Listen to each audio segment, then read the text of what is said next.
남성 중창단 보니까 뒷등이 든든하네요. 네, 너무 이렇게 담대하게 찬양해 주시고 또 준비해 주셨는데, 그 고백이 우리 세상에서 살기 힘든 요즘 세상에 아버지 또 남자로서의 삶에 있어서 큰 힘이 되시고 능력이 되고 주님의 길이 되길 축복합니다. 우리 남성 중창단 우리 박수로 한번 격려해 주시고요. 또 10년 만에 나온 우리 아들, 저 인사 한번 꼭 시켜주세요. 네, 우리 또 감사와 또 격려의 박수 주시면 고맙겠습니다. 네.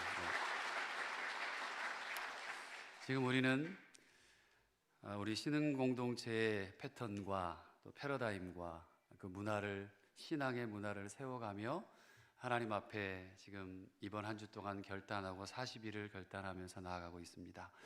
여러분의 삶이 주님께서 기뻐하시는 삶이 되시길 축복하고, 또 모든 문제들이, 삶의 어려움들이 열리고 해결되는 귀한 시간이 되길 다시 한번 주님의 이름으로 부탁을 드립니다. 오늘 우리에게 주신 하나님 말씀 같이 함께 보겠습니다.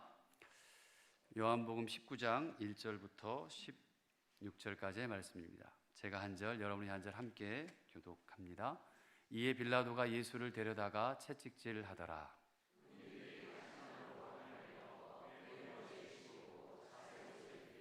앞에 가서 이르되 유대인의 왕이여 평안할지어다 하며 손으로 때리더라.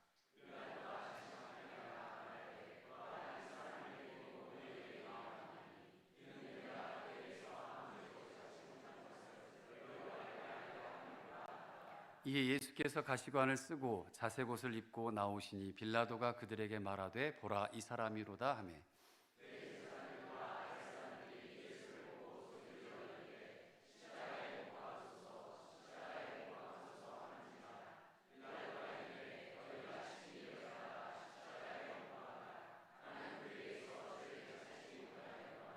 유대인들이 대답하되 우리에게 법이 있으니 그 법대로 하면 그가 당연히 죽을 것은 그가 자기를 하나님의 아들이라 함이니이다. 다시 관정에 들어가서 예수께 말하되 너는 어디로부터냐 하되 예수께서 대답하여 주지 아니하시는지라.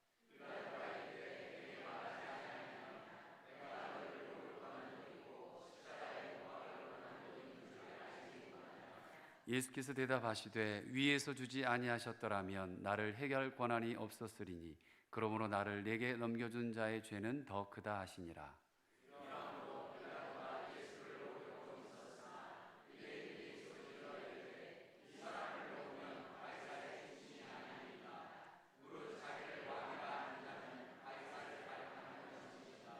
빌라도가 이 말을 듣고 예수를 끌고 나가서 돌을 깐 뜰 히브리 말로 가바다에 있는 재판석에 앉아 있더라.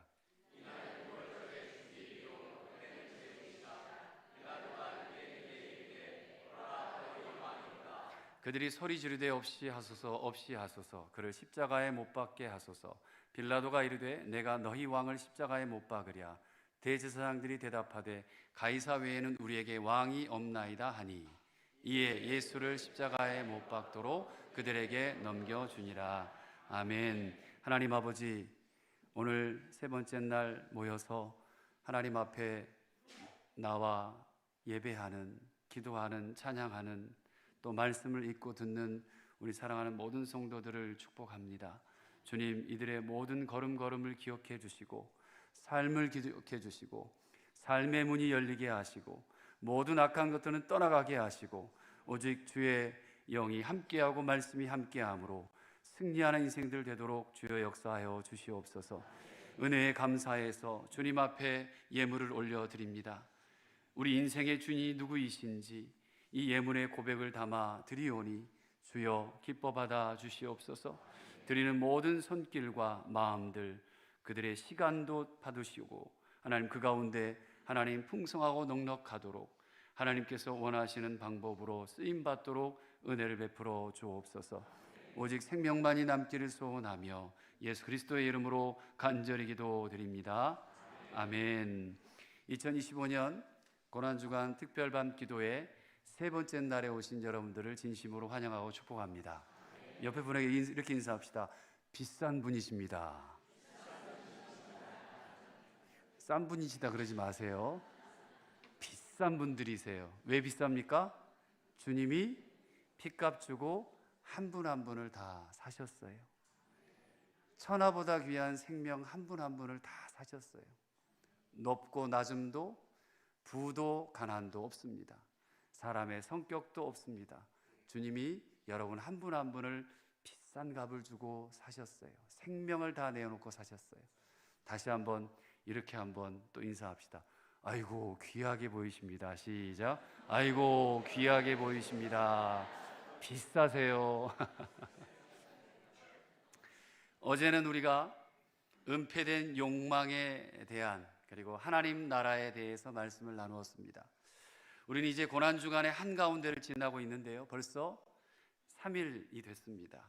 예수님이 죽으시는 금요일까지를 생각하면 딱 지금 중간을 지나면서 여러분은 지금 어떤 마음으로 이 시간을 보내고 계십니까? 그리스도인의 삶으로서의 모습에 그리 많은 의미를 가지고 살지 않던 교인들도요, 고난주간만큼은 뭔가 심각하지, 뭔가 해야 될 것만 같고 고난을 묵상하고 예수님을 생각하고 우리가 뭐라도 하나라도 함께 동참하며 그래 이때는 금식도 하라고 그러고 절제도 하라고 하니까 그런 생각들을 하며 보내는 것이 보통의 교회 그리스도인들의 모습입니다. 우리가 예수님의 고난을 생각하고 동참하는 것, 40일 동안 달려왔습니다. 우리 장로님 기도해 주신 대로 40일 동안 말씀 묵상하고 금식하고 주님의 길을 따라가 보려고 그리고 구제도 하고 여기까지 오게 됐어요. 의미 있고 좋은 일인 것 같습니다. 저도 고난주간에는 신학생 때부터 하루 혹은 3일 혹은 일주일 금식을 했었어요. 그리고 그렇게 하면 무언가 예수님을 더 많이 생각하게 된다는 마음을 저 자신으로도 목사이기 이전에 예수 믿는 한 사람으로 가지게 되더라고요. 의미가 더해진다고 하는 거죠. 그런데 한번 이런 생각을 해봤습니다. 이런 것 속에 우리가 평상시 가져왔던 그냥 신앙생활의 일상들, 우리가 알기 쉽게 깨닫지 못하는 요소들이 중간중간에 숨어 있을 수 있겠구나. 고난주간이 지나면 다시 밥 먹어야지. 아까 여기 간증하신 분 맛있는 게 너무 많아요, 그렇죠? 다시 그래 세 끼를 꼬박 챙겨 먹을 수 있고, 아예 목사님 저는 요즘 한 끼만 먹어요, 두 끼 먹어요, 이런 분들은 뭐 어쩔 수 없는데 밥을 사랑하는 분들이 있잖아요. 밥 중독, 그 탄수화물 안 먹으면 큰일 날 분들도 계시고요. 건강적으로도 그건 드셔야 돼요. 근데 고난주간이 끝나면 그래 밀려났던 숙제를 하자. 뭐예요? 문화 금식을 하던 것도 다 폭포수처럼 풀리는 경우들이 있어요. 그래서 뭐 인터넷이든 뭐 드라마든 영화이든, 네? 뭐요? 인스타요. 예, 인스타그램이든 뭐죠? 인터넷상에서 SNS죠. 또 유튜브이든 무엇이든 간에 막 풀려버리는 경우들이 많아요. 이야 부활절이다. 여러분 독일은요, 저희 아내가 독일 얘기 하지 말라고 그랬는데요, 이번만 하겠습니다. 제가 좀 놀란 게 여기는 이제 기독교 국가잖아요. 아무리 뭐 자유주의다 뭐다 뭐 교회가 다 죽었다, 근데 그거는 실상을 잘 몰라서 그래요. 현장에 있었던 저는 그래도 독일 교회들이 아직 살아 있어요. 현재 제가 오기 전에 파악했던 데이터로는 약 국민 전체예요. 독일 국민 전체의 50%가 11조를 내고 있어요. 지금 우리 몇 프로예요? 우리나라? 20%? 이미 오래전에 꺾였겠죠.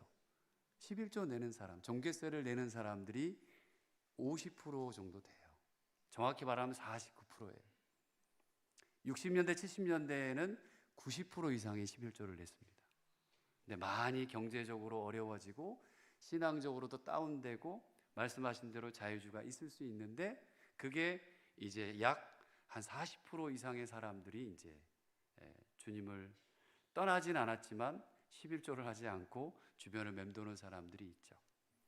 근데 제가 이번 지금 고난주간을 처음 한국에서 맞이하거든요. 가만히 봤는데 우리 목사님들도 그런 얘기 잠깐 하시더라고요. 목사님, 한국을 빨리 적응하시고 배우셔야 됩니다. 왜요? 그랬더니 우리 한국 교회는 성금요일이 지나면 부활절이 벌써 온대요. 이해하세요? 금요일 날이 지나고 토요일부터 주일날까지 벌써 부활이 온 거예요. 근데 독일은 토요일도 조용합니다. 집에서 보내고, 주님이 어디에 있습니까? 무덤 속에 계시잖아요. 그리고 그거를 지키고 밖에도 다 조용하고 집도 조용하고 그 화려함도 다 없애버리고, 그리고 주일날까지, 그리고 심지어는 그 성금요일 날은요 마트가 다 닫아요. 뭐 살 수가 없어요. 그걸 모르는 사람은 가서 굶어야 돼요. 그래서 그거 새로 이렇게 오게 되면 설명을 해주죠. 자, 이날은 꼭 장을 미리 봐라. 근데 진짜 어김없이 다 닫아버립니다. 왜요? 주님을 묵상하라고. 네, 여러분 토요일 날 성금요일 끝나자마자 미리 얘기합니다. 막 토요일 날부터 뭐 또 막 풀려버리지 마시고 이번 고난 주간은 어디까지? 토요일과 주일 날까지 잘 한번 참아 보시고 한번 그렇게 결단하고 나아가는 시간 되기를 축복합니다. 고난 주간이 지나면 많은 그리스도인들이 제자리로 돌아가겠다, 또는 돌아갈 수도 있다는 내면의 속삭임을 그대로 둔 채 한 주간의 경건에 만족하는 경우들이 많습니다. 이 고난 주간 딱 이때만 지킨다는 거죠. 고난 주간은 절대로 우리의 생각이나 욕망을 일시적으로 그 한 주만 내려놓고 그것으로 만족하는 절기가 아니에요. 이번 주만이 아니에요. 그것보다는 일주일간의 시간을 통해서 고난받는 예수님을 생각하되 우리의 욕망을 드러내고 십자가 앞에 더 가까이 가기로 결단하는 시간이 고난주간이 되어야 합니다. 그래서 외형적으로 보이는 절제와 경건이 아니라 나 이렇게 했고 이렇게 참았고 이렇게 주님 앞에 나왔어, 외형적인 부분이 아니라 따라합시다. 내면에 새로운 가치를 발견하는 시간이다. 뭐예요? 내 내면의 새로운 가치를 발견하는 시간이 고난주간이 돼야 한다는 거예요. 어제 말씀드린 대로 예수님을 이용하려면, 그 예수님을 혹여라도 이용하려던 우리의 욕망이 드러나고 예수님은 무기력하게 그들의 욕망에서 멀어지니까 이제 인간은 그 욕망을 거침없이 폭력적으로 사용하기 시작합니다. 그리고 그 방향이 예수님을 향하고 있어요. 그리고 오늘 본문의 예수님은 그런 조롱과 폭력적인 분노 앞에서 당신의 자신을 던져놓기 시작합니다. 어느 것 하나 신앙적이지도 그리고 합리적이지도 이성적이도 않아요. 빌라도는 아마 세상에서 가장 욕망이 먹는 사람이 빌라도일 거예요. 어디에 나옵니까? 주일마다 여러분 하시잖아요. 본디오 누구요? 빌라도에게 고난을 받아서, 아마 저기 어디에 있는지 모르겠습니다만 귀가 엄청 간지러울 거예요. 이 빌라도는 분명히 예수님에게서 죄를 찾지 못했는데도 불구하고 예수님을 채찍질합니다. 군인들은 가시나무로 관을 엮어서 머리에 씌웁니다. 관은 뭘 상징합니까? 왕을 상징하는 도구였습니다. 가시관을 씌움으로 유대인의 왕이라고 조롱한 거예요. 예수님의 머리에 씌운 가시관은 가시 하나가 무려 5cm에 달했습니다. 그리고 길었고 강했고 굉장히 치명적인 가시로 만들어진 것이었습니다. 그걸 머리 깊숙이 툭 눌러 씌워요. 그러면서 유대인의 왕이여 평안하라는 조롱과 함께 모욕적으로 손으로 때리기도 합니다. 왕의 상징인 관을 사용하되 고통스러운 가시관을 씌워놓고 니까짓 게 뭐 할 수 있어? 니까짓 게 무슨 왕이야? 이러면서 조롱하고 있는 현상입니다. 그리고는 이제 예수를 십자가에 못 박기 위해 집단 폭력성을 드러냅니다. 빌라도에게 외칩니다. 예수를 십자가에 못 박으소서. 예수를 죽이지 않으면 당신은 황제의 충신이 아닙니다. 예수를 없애주소서. 그를 십자가에 못 박게 하시고 황제 외에는 우리에게 왕이 없습니다 라고. 여러분, 남북 분열 왕국 역사적으로 멸망 이후에 유대인들에게는 왕이 없었어요. 하나님이 그들의 인도자였습니다. 그래서 메시아를 기다렸던 거죠. 그런 유대인들이 하나님 대신 누구요? 황제를 최고의 권력으로 그리고 신으로 인정하려는데도 예수를 죽이고야 말겠다는 의지를 불태우고 있었던 거죠. 이게 내일 보게 된 우리 목요일 밤 재판 자리에서 보인 유대인들의 예수님에 대한 조롱과 분노였습니다. 그렇다면 그런 가운데 서 계신 예수님은 어떠하셨을까요? 여러분, 아우슈비츠에 수감되어 있다가 극적으로 생존한 사람이 있습니다. 그 사람이 빅터 플랭크 박사입니다.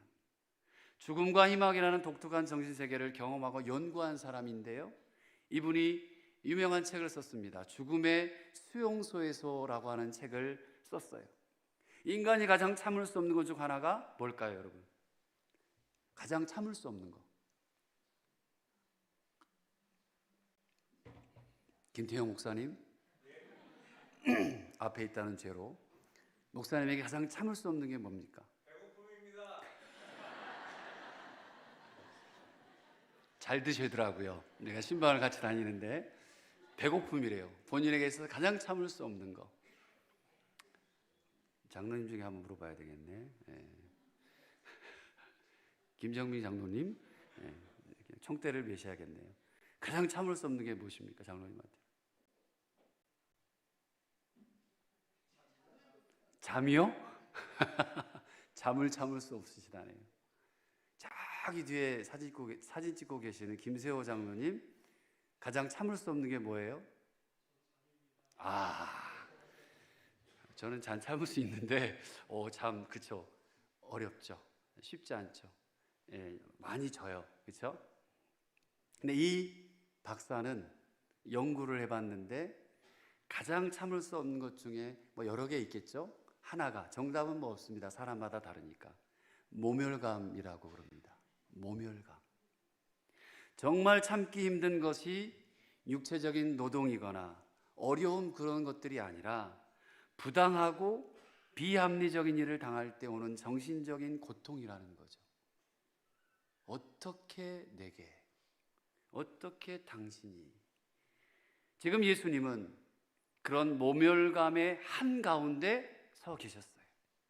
하지만 그 가운데서 예수님은 침묵하십니다. 유일하게 한마디 하신 것이 모든 권세는 하늘로부터 하나님께로부터 온다는 거였어요. 이 말씀은 빌라도의 자기 권세에 대해 자랑을 하자 그에 대해 대답하신 것이었지만 그 안에 또 다른 의미는 지금 이 상황조차도 하나님께서 주신 것이라는 순종의 마음을 보이신 것이었어요.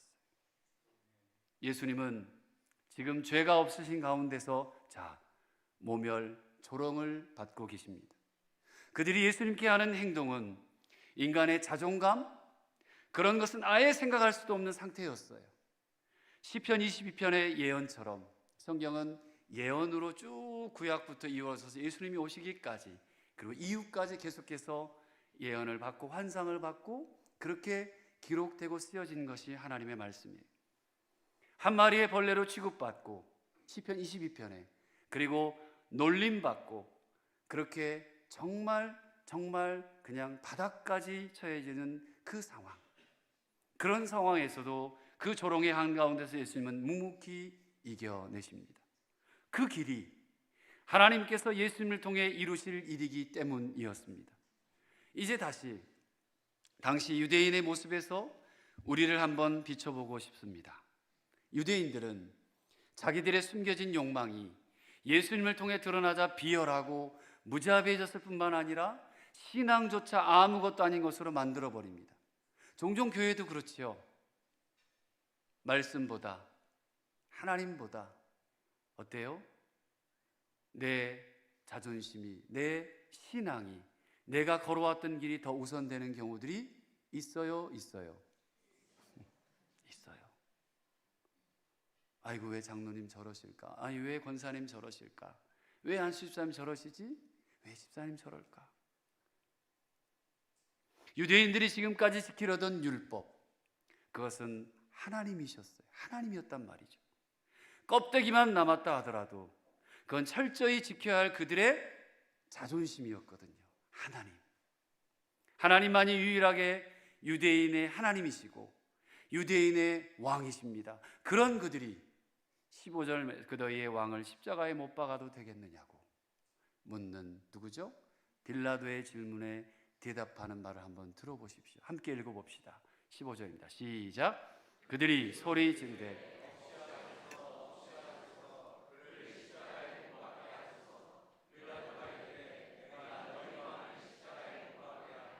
대제사장들이 대답하되 가이사 외에는 우리에게 왕이 없나이다 하니. 대제사장들이 대답하되 가이사 외에는 우리에게 왕이 없나 하니. 하나님만을 섬기겠다고 분명히 섬긴다고 그 하나님의 율법으로 예수를 죽이려고 하는 그들이 예수를 죽이기 위해서는 누구마저 이용합니까? 하나님마저 이용의 대상이 되었던 거예요. 그것도 대제사장들이 하는 말입니다. 자신의 욕망을 위해 스스럼 없이 하나님을 이용하고 버리는 이 유대인들, 그들은 분명히 이렇게 생각할 겁니다. 오늘 당장 지금 이 자리에서 가이사를 왕으로 부르더라도 자, 내일이 있잖아. 내일 다시 하나님께 돌아가면 되지 뭐. 그게 뭐 그리 중요해? 이렇게 말한다는 거죠. 이게 오늘 사는 이 땅의 그리스도인들의 모습과 닮아 있지 않을까요? 혹시 우리에게도 지금 당장 내 욕망을 채우거나 하나님이 원치 않는 일을 할 때 내가 생각하는 하나님은 그 시간 잠시 자, 하나님 잠깐 눈 감아 주세요. 눈 감아 줄 수 있는 하나님 아닌가요? 어떠세요? 그리고도 나는 또다시 경건한 그리스도인으로 돌아와 잘 살고 있는 것이 혹여나 우리의 모습이 아닐런지요. 우리는 예수님을 십자가에 못 박으러 하시는 않았지만 본질적으로 같은 마음이 아니냐라고 하는 거예요. 이것이 하나님을 제대로 알지 못하는, 예수님을 진정으로 마음으로 고백하지 못하는 우리의 삐뚤어진 신앙의 모습일지도 모른다고 생각하면 굉장히 마음이 답답하고 아파졌습니다.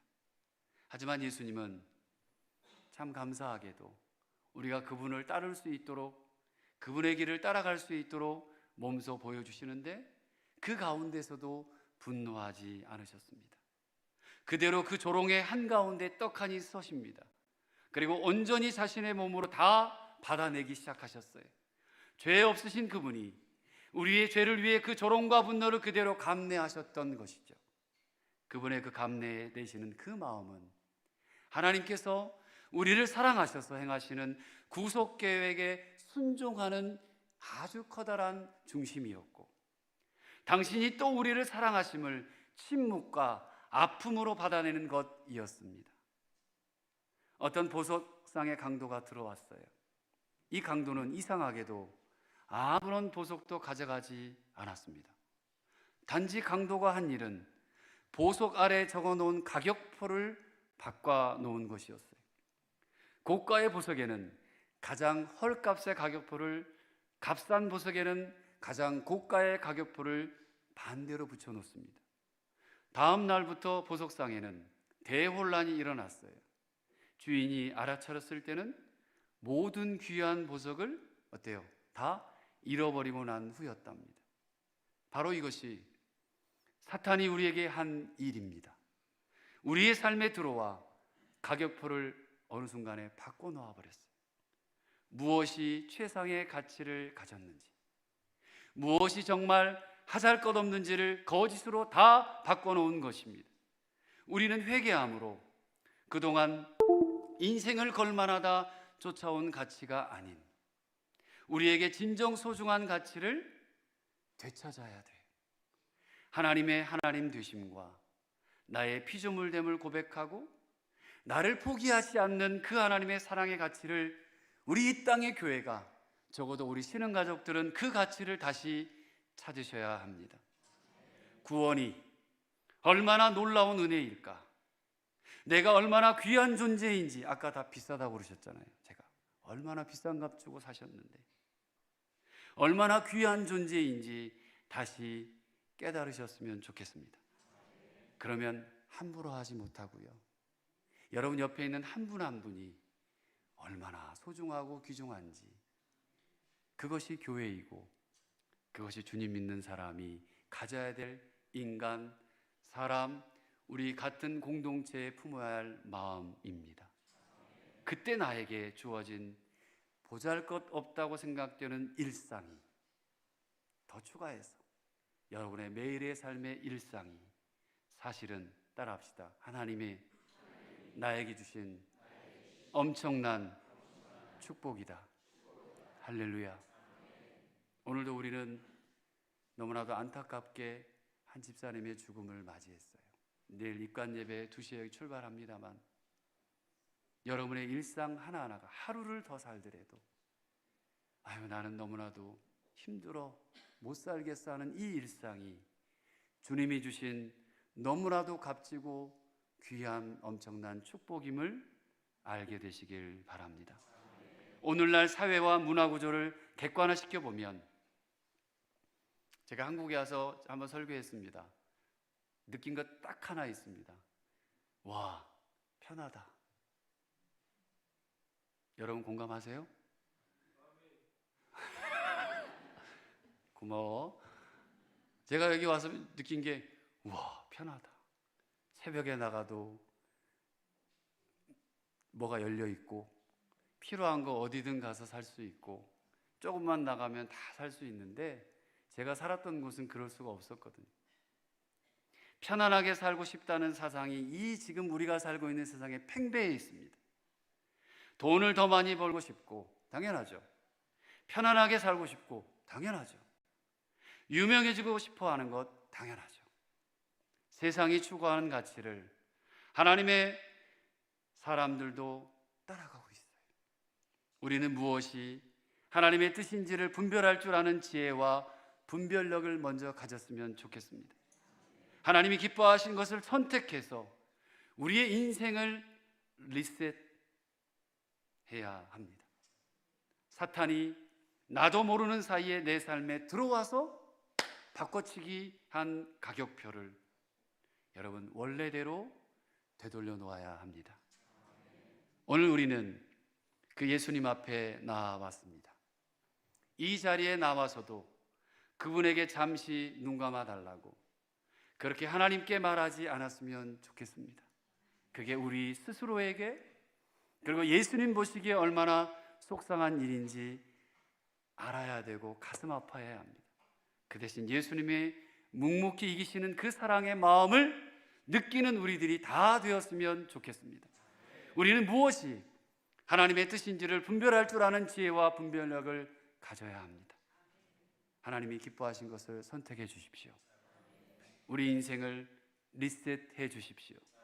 하나님이 기뻐하시는 것을 선택해서 정말 사탄이 나도 모르게 내 삶의 자리에 들어와서 바꿔치기 해버린 그 값비싸고 고귀한 주님이 주신 그 생명, 그 가격표를 여러분 이제 여러분의 가정 가운데, 여러분의 삶 가운데, 여러분의 일상 가운데 원래대로 되돌려 놓으시기를 주님의 이름으로 축복합니다. 우리의 비뚤어진 신앙이 버려진 곳에서 나를 위해 조롱당하시고 고통당하신 예수님의 마음을 발견하는 우리가 되셨으면 좋겠습니다. 오늘 조롱과 분노의 한가운데 서서 계신 그 예수님은 바로 따라합시다. 나의 예수님이시다. 할렐루야. 그 조롱당하고 분노 가운데 서 계신 그 예수님이 저와 여러분들의 예수님이십니다. 그 예수님을 이번 한 주간 여러분의 평생의 삶 동안 묵상하셔서 주님이 걸어가셨던 그 길, 우리가 이 주간만이 아니라 평상시의 삶에서도 오롯이 살아내고 그 가치를 주님 앞에 내어드리고 세상에 그리고 선포하고 많은 사람을 살리고 생명을 살리는 우리 신흥가족 모두가 되시길 주님의 이름으로 축복합니다.